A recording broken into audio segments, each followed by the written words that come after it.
Good morning this Monday, the 30th of October. I'm Grady Wolf, market analyst with Belderranked.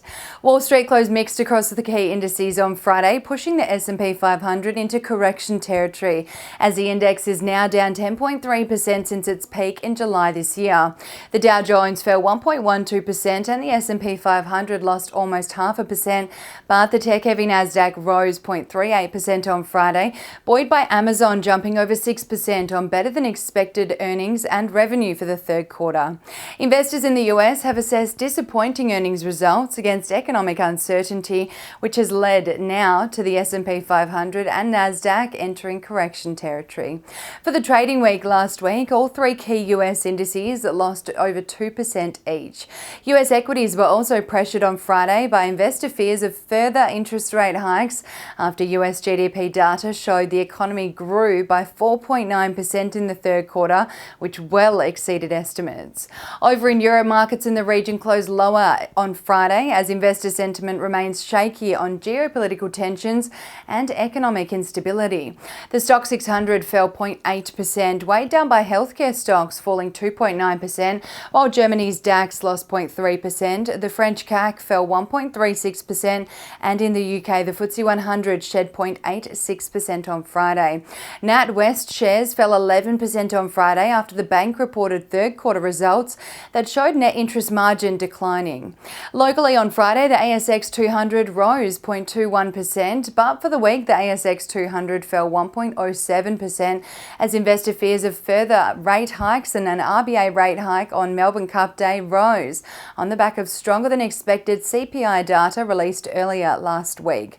On Friday, consumer staple stocks did most of the heavy lifting to close 1.33% higher, driven by Endeavour Group and Coles Group.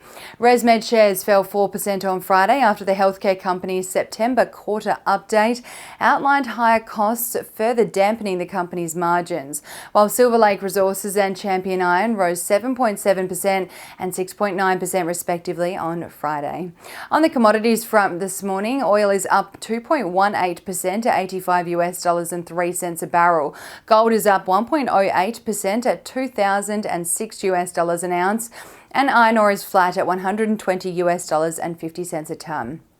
One Aussie dollar is buying 63 US cents, 94.79 Japanese yen, 52 British pence, and 1 New Zealand dollar and 9 cents. We'll be keeping a close eye on Aussie retailers today as Australia's retail sales data for September is out at 10:30 a.m. Australian Eastern Daylight Time, with consensus expecting a rise of 0.3% from a 0.2% rise in August.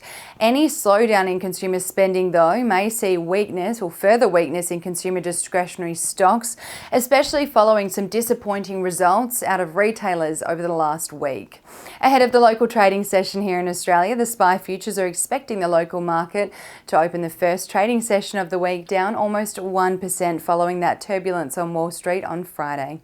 And now let's dive into some trading ideas for your consideration today. Bell Potter has downgraded the rating and price target on Clean Seas Seafood from a buy rating to a hold rating, with a 12-month price target of 47 cents per share.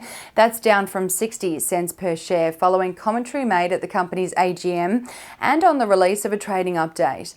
Clean Seas highlighted a more sombre trading update than Bell Potter was expecting, including first quarter FY24 sales volume down 1% and frozen inventories up 44% year on year, which is a trend Bell Potter would like to see reverse over the remainder of FY24.